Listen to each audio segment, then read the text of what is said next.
Hello, everybody. Attorney Kevin Pritchett with you again here on the Keeping It Real podcast, sponsored by Law Office of Kevin Pritchett. Now, before we get into today's podcast, let me give you the standard legal disclaimer. This podcast is for general information purposes. It is not intended to give financial, legal, or investment advice. Should you seek investment advice or legal advice or financial advice, you should seek out a licensed practitioner in each of those areas. All right, let's jump in today to one of my very favorite topics. When I do live presentations and talks, I spend a great deal of time on this topic today. It'll be the wealth cycle. This is podcast number 8, I believe. The wealth cycle. What is the wealth cycle? Well, let me put it in context this way. I don't know about you, but when I was growing up, we were a real blue-collar, working-class family. And there was always a buzz going around that there was stuff that rich people knew that we didn't know.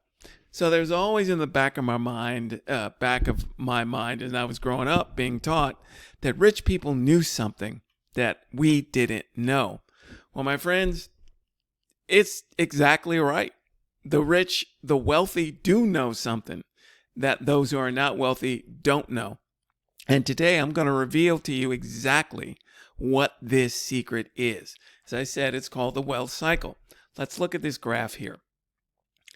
On the bottom is a wage earner, somebody who works a regular job. And up here is a business owner or an investor or someone who generates money and builds wealth with it. First, let me go through what happens with the wage earner. The wage earner here gets money from their job, from their paycheck, and they buy things, they get credit cards, they put money in banks, and they end up paying taxes.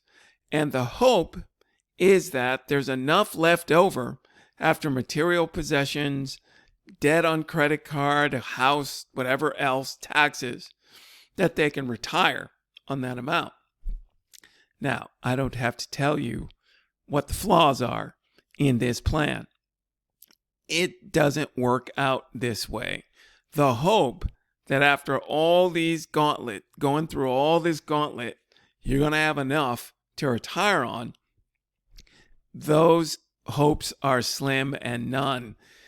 For the main reason of being people don't stay at one job anymore, either through layoffs or changes or downsizing. Now with artificial intelligence taking a lot of jobs, people don't have the luxury of staying at a job, making enough money, and then getting a pension here at the end, a guaranteed retirement income. Those days are almost completely extinct, except in certain areas like teaching or maybe some areas like auto workers that have pensions. But even those areas are under attack. Companies that offer pensions are increasingly going through strategies that allow them to cease their pension plans and stop paying their workers. So my friends, if this is what you think your plan is to go into your golden retirement, I'd beg you to think again. First of all, it is an obsolete image, an obsolete vision or structure. But secondly, it just doesn't work anymore. There's not enough left after all the government taxes, credit cards, payments, expenses, just expenses of life, to hope to have enough. Now, up here on the other hand, there's the wealth cycle. This wealth cycle is not dependent on the government. It's not dependent on any kind of payment from government or anybody else, any other kind of assistance. It's completely generated by what you do. Now, this podcast is not a polemic on any kind of economic structure or theory or anything like that. But I point that out just to prove, not to prove, but to illustrate the point that this wealth cycle is independent of any third-party assistance or any program setting you up. So in essence, the wealth cycle is when you take income that you have and you take that income and you use it to buy assets that increase in value over time and generate cash. Let me go over that again, because that's the heart of the wealth cycle. Rather than taking your money to buy material things that then you need to pay off, and then the debt is chasing you through life, or you're chasing debt through life, wealth turns that absolutely on its head. You buy assets that increase in value over time and that generate cash for you. You see immediately the difference between these two things. If you take your money and buy assets that increase in value and generate cash, what can you then do?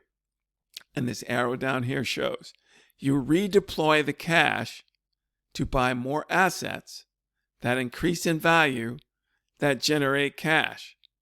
And you keep this cycle going and going and going.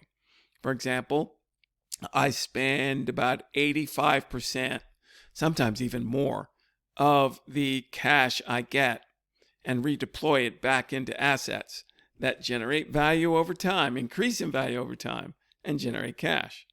Well, here's the benefit of this self-generating system. You can break off a small percentage of your cash and buy toys, lifestyle, whatever you want, while the machine is still cranking. Whereas here, if you take your income, the only income you have, and you buy toys, here, you have nothing that grows over time. You have nothing that generates revenue. Examples up here on the wealth cycle of assets you can buy are, of course, income-generating real estate, notes.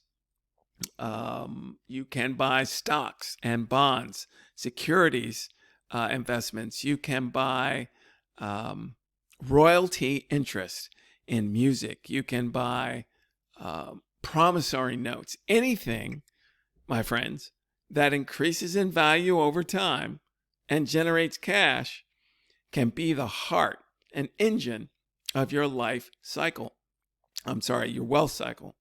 And as it grows and grows and grows like a snowball rolling downhill, you can have cash that kicks out.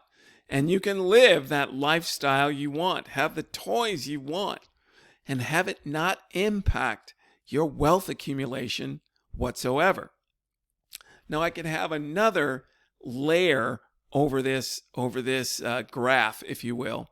You want this wealth cycle to be growing in a tax-free environment or a tax-deferred environment, such that you're not paying tax or as little tax as possible on the cash that is being generated at any point in this cycle.